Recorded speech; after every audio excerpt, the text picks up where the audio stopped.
Salam Bapak Ibu Saudara yang terkasih di dalam nama Tuhan Yesus Kristus. Puji syukur karena kebaikan Tuhan kepada kita, sehingga kita pada saat ini dapat belajar kembali bersama-sama melewati kebenaran firman Tuhan yang ada. Sebelum kita mulai renungan kita pada saat ini, kita berdoa terlebih dulu. Mari kita berdoa. Allah Bapa Sorgawi, Allah yang bertata di dalam kerajaan sorga, kami bersyukur untuk kebaikan Tuhan, cinta kasih Tuhan di dalam kehidupan kami. Bagaimana Tuhan izinkan kami kembali untuk belajar melewati kebenaran firman Tuhan, sehingga kebenaran firman Tuhan ini dapat menguatkan kami, meneguhkan kami, mengiring kami hidup sesuai dengan seturut kehendak Tuhan. Biarlah otoritas Tuhan saja yang ada dalam penyampaian kebenaran firman Tuhan ini. Kami siap menikmati firman Tuhan ini. Terpuji Engkau Bapa, haleluya, amin. Ya, saya sapa satu kali lagi. Salam, Bapak Saudara yang terkasih di dalam Tuhan Yesus Kristus. Kita bersyukur untuk kesempatan pada saat ini kita akan belajar bersama tentang kebenaran firman Tuhan. Kebenaran firman Tuhan kita pada saat ini diambil dari Matius pasal yang ke-26 ayat 47 sampai dengan 50 dan dilanjutkan ayatnya 69 sampai dengan 75. Saya akan bacakan untuk kita semua. Matius pasal 26 ayat 47 sampai dengan 50 dan 69 sampai dengan 75. Yesus ditangkap. Waktu Yesus masih berbicara, datanglah Yudas, salah seorang dari ke-12 murid itu, dan bersama-sama dia serombongan besar orang yang membawa pedang dan pentung, disuruh oleh imam-imam kepala dan tua-tua bangsa Yahudi. Orang yang menyerahkan dia telah memberitahukan tanda ini kepada mereka. Orang yang akan kucium itulah dia, tangkaplah dia. Dan segera ia maju mendapatkan Yesus dan berkata, "Salam Rabi," lalu mencium dia. Tapi Yesus berkata kepadanya, "Hai teman, untuk itukah engkau datang?" Maka majulah mereka memegang Yesus dan menangkapnya. Selanjutnya ayat 69 sampai dengan 75, Petrus menyangkal Yesus. Sementara itu Petrus duduk di luar di halaman. Maka datanglah seorang hamba perempuan kepadanya. Katanya, "Engkau juga selalu bersama-sama dengan Yesus orang Galilea itu." Tetapi ia menyangkal di depan semua orang. Katanya, "Aku tidak tahu apa yang engkau maksud." Ketika ia pergi ke pintu gerbang, seorang hamba lain melihat dia di situ. Orang ini bersama-sama dengan Yesus orang Nazaret itu. Dan ia menyangkalnya pula dengan bersumpah, aku tidak kenal orang itu." Tidak lama kemudian, orang-orang yang ada di situ datang kepada Petrus dan berkata, "Pasti engkau juga salah seorang dari mereka. Itu nyata dari bahasamu." Maka mulailah Petrus mengutuk dan bersumpah, "Aku tidak kenal orang itu." Dan pada saat itu berkokoklah ayam. Maka teringatlah Petrus akan apa yang dikatakan Yesus kepadanya, "Sebelum ayam berkokok, engkau telah menyangkal aku 3 kali." Lalu ia pergi keluar dan menangis dengan sedihnya. Bapak Ibu Saudara yang terkasih di dalam nama Tuhan Yesus Kristus, pada kesempatan ini kita akan bersama-sama belajar lewat kebenaran firman Tuhan yang berjudul atau bertemakan pengkhianatan Petrus versus pengkhianatan Yudas. Teks yang telah saya bacakan ini merupakan bagaimana cerita tentang pengkhianatan yang dilakukan oleh Yudas Iskariot dan juga pengkhianatan yang dilakukan oleh Petrus.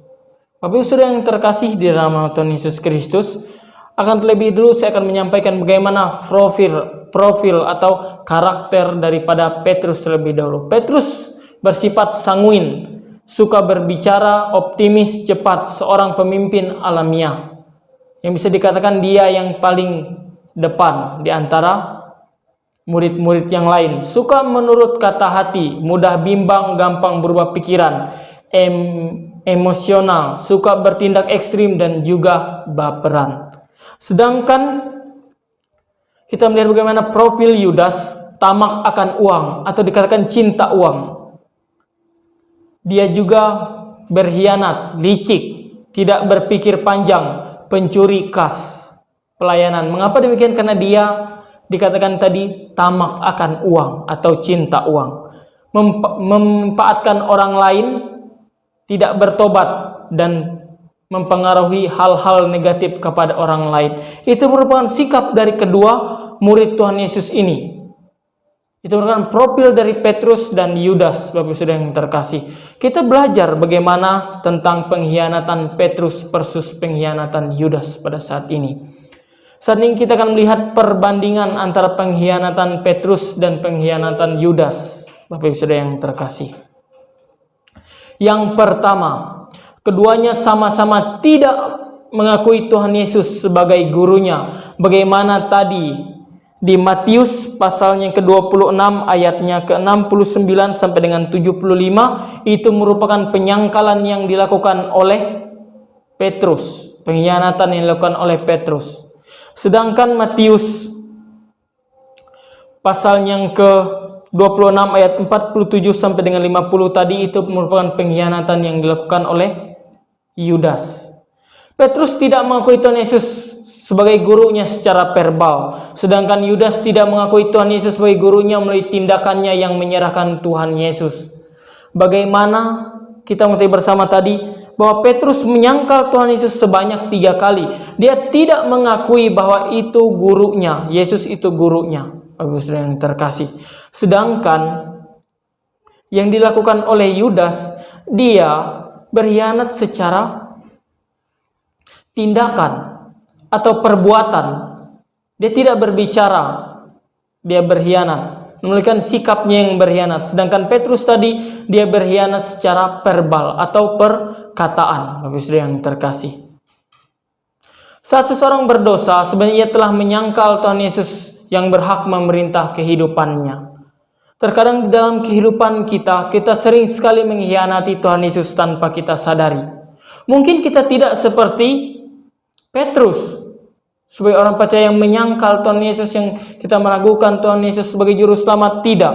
Melainkan kita seperti Yudas, yang mengkhianati Tuhan Yesus melewati perbuatan maupun tindakan kita. Terkadang kita bilang kita percaya kepada Tuhan Yesus, kita seperti ini, berharap kepada Tuhan Yesus. Tuhan Yesuslah juru selamat, penolong, dan banyak hal yang lainnya. Namun ketika masalah datang, pergumulan hidup, terkadang kita lari daripada Tuhan.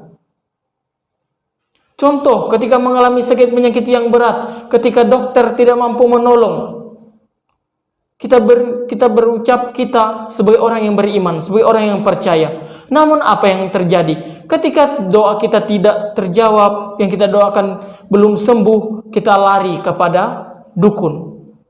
Itu secara tidak langsung kita mengkhianati Tuhan secara tindakan, Bapak Saudara yang terkasih. Maka pada saat ini kita diajar melatih bagaimana melatih pengkhianatan yang dilakukan oleh Tuhan Yesus, di pengkhianatan yang dilakukan oleh Petrus dan Yudas ini. Petrus secara verbal, perkataan, sedangkan Yudas secara perbuatan. Maka daripada itu, ketika kita melakukan suatu perbuatan dosa, sesungguhnya kita menyangkal Tuhan Yesus yang berhak sesungguhnya memerintah kehidupan kita. Poin yang kedua, keduanya sama-sama sudah diperingatkan oleh Tuhan Yesus sebelumnya. Jika Bapak Ibu Saudara yang terkasih melihat di dalam Lukas pasalnya yang ke-22 ayat 31 sampai dengan 34, di dalam Matius pasalnya yang ke-23 sampai dengan ke-25, situ Petrus telah diperingatkan oleh Tuhan Yesus bahwa sebelum ayam berkokok, Petrus akan telah menyangkal Tuhan Yesus 3 kali. Yudas diperingatkan oleh Tuhan Yesus bahwa orang yang bersama-sama mencelupkan tangannya bersama Tuhan Yesus dalam pingangan yang akan menyerahkan Tuhan Yesus. Hal sama yang terjadi juga di dalam perjanjian lama, yaitu dalam kasus Kain, di dalam Kejadian pasalnya yang ke-4 ayatnya yang ke-7. Bagaimana Tuhan sudah memperingatkan akan dosa kepada Kain. Tuhan sudah memperingatkan Kain akan kemungkinan dosanya, tetapi ia memilih untuk tetap berdosa. Jika Tuhan sudah memperingatkan kita akan mungkin kita berdosa, maka sudah sepatutnya kita menjauhi dosa tersebut. Jikalau sekarang masa kita diingatkan melewati kebenaran firman Tuhan, ketika kita menemukan kebenaran firman Tuhan untuk menjauhi perbuatan-perbuatan dosa, kita diperingatkan hal-hal yang tidak menyenangkan hati Tuhan, Bapak Ibu Saudara yang terkasih. Namun Tuhan juga bisa pakai orang-orang yang di sekitar kita untuk mengingatkan kita, menegur kita atas apa tindakan, perbuatan, ucapan kita yang bisa menyangkal Tuhan Yesus maupun berbuat dosa. Maka daripada itu, terkadang kita merasa tersinggung ketika orang lain menegur kita. Kita selalu berpikir negatif kepada orang tersebut. Namun mari kita belajar bahwa ketika orang lain menegur, itu bisa jadi orang tersebut menjadi perpanjangan tangan Tuhan untuk menegur kita supaya lebih baik lagi dan menghindari daripada perbuatan dosa. Jangan sampai kita melakukan perbuatan seperti yang dilakukan oleh Petrus dan Yudas ini. Sudah Tuhan Yesus ingatkan, namun mereka tetap melakukan dosa. Bapak Saudara yang terkasih. Dan poin yang ketiga, Petrus mengkhianati Tuhan Yesus karena ia mengandalkan dirinya sendiri yang dianggap tidak mungkin jatuh. Di dalam Matius pasal yang ke-26 ayatnya ke-30 sampai dengan ke-35. Sedangkan Yudas mengkhianati Tuhan Yesus karena uang. Di dalam Matius pasal yang ke-14 ayatnya yang ke-16. Penyangkalan Petrus memperingatkan kita untuk tidak menyandarkan iman kita kepada diri sendiri yang rapuh, melainkan menyandarkan iman kita kepada Tuhan Yesus yang teguh. Dikatakan di sini, sesudah itu menyanyikan nyanyian pujian, pergilah Yesus dan murid-muridnya ke Bukit Zaitun. Maka berkata Yesus kepada mereka, malam ini kamu semua akan tergoncang imanmu karena aku. Sebab ada tertulis, aku akan membunuh gembala dan kawanan domba itu akan tercerai-berai. Akan tetapi sesudah aku bangkit, aku akan mendulik kamu ke Galilea. Petrus menjawab, biarpun mereka semua tergoncang imannya karena engkau, aku sekali-kali tidak. Itu yang dikatakan oleh Petrus. Bagaimana dia menyandarkan dirinya kepada pemahamannya sendiri. Dia menyangkal apa yang dikatakan oleh Tuhan Yesus. Dia berdiri atas dasar imannya sendiri yang rapuh. Dia tidak bersandar kepada iman kepada Tuhan Yesus. Sehingga apa yang terjadi? Maka pada saatnya dialah yang menyangkal Tuhan Yesus sebanyak 3 kali. Bapak Ibu Saudara yang terkasih. Penyangkalan Yudas memperingatkan kita untuk memaksa atau memeriksa motivasi kita di dalam mengikut Tuhan Yesus. Apakah kita sungguh-sungguh mengikut Tuhan Yesus karena kita sungguh-sungguh mencintainya, atau kita mengikut Tuhan Yesus karena ingin menikmati mukjizat, menikmati berkat-Nya saja? Ataukah kita mengikuti Tuhan Yesus karena kita keturunan, kepercayaan yang diturunkan oleh orang tua kita? Kita perlu memeriksa lagi motivasi kita sampai saat ini. Bagaimana kita mengikut Yesus. Jangan sampai kita memiliki motivasi yang salah seperti Yudas. Bapak Ibu Saudara yang terkasih. Poin yang keempat. Petrus bertobat sesudah ia menyangkal Tuhan Yesus. Di dalam Matius pasal yang ke-26 ayat yang ke-75 dikatakan, teringatlah Petrus akan apa yang dikatakan Yesus kepadanya sebelum ayam berkokok, engkau telah menyangkal aku 3 kali. Lalu ia pergi keluar dan menangis dengan sedihnya. Dikatakan di situ, dia bertobat, Petrus ini, setelah dia menyangkal Tuhan Yesus. Sedangkan Yudas tidak mau bertobat. Di dalam Matius pasal 27 ayatnya yang ke-5 dikatakan, maka ia pun melempar uang perak itu ke dalam bait suci, lalu pergi dari situ dan menggantung dirinya. Dia melempar uang tadi yang dihasilkan dari menjual Tuhan Yesus dan dia menggantung dirinya, dia bunuh diri. Bapak Ibu Saudara yang terkasih, itu yang dilakukan oleh Yudas, berbeda dengan yang dilakukan oleh Petrus. Petrus bertobat, sedangkan Yudas malah gantung diri. Bapak Ibu Saudara yang terkasih, saat kita berbuat dosa, sebenarnya kita telah mengkhianati Tuhan Yesus melalui dosa-dosa kita. Pertanyaannya, apakah kita sungguh-sungguh bertobat setelah kita jatuh di dalam dosa? Ataukah kita hanya bertobat sesaat karena merasa bersalah, sehingga kita sedih, tapi besok-besok melakukan dosa lagi? Apakah seperti itu Bapak Ibu Saudara yang terkasih? Pengampunan dosa dari Tuhan Yesus selalu tersedia. Sebesar apapun dosa yang sudah dilakukan atau kita lakukan, asalkan kita mau sesungguhnya meminta pengampunannya dan berbalik dari dosa kita, maka Dia akan mengampuninya. Tuhan itu panjang sabar, Dia juga adil. Ketika kita mengakui setiap dosa kesalahan kita, kita memang menerima pengampunan daripada Tuhan, namun pasti ada yang namanya keadilan Tuhan yang akan terjadi dalam kehidupan kita. Tapi itu setimpal dengan apa yang kita perbuat. Jadi sebenarnya kita harus sungguh-sungguh ketika kita bertobat, harus sungguh-sungguh menyadari ketika kita melakukan kesalahan. Ketika kita menyangkal Tuhan Yesus di dalam kehidupan kita, Bapak Ibu Saudara yang terkasih, jangan sampai kita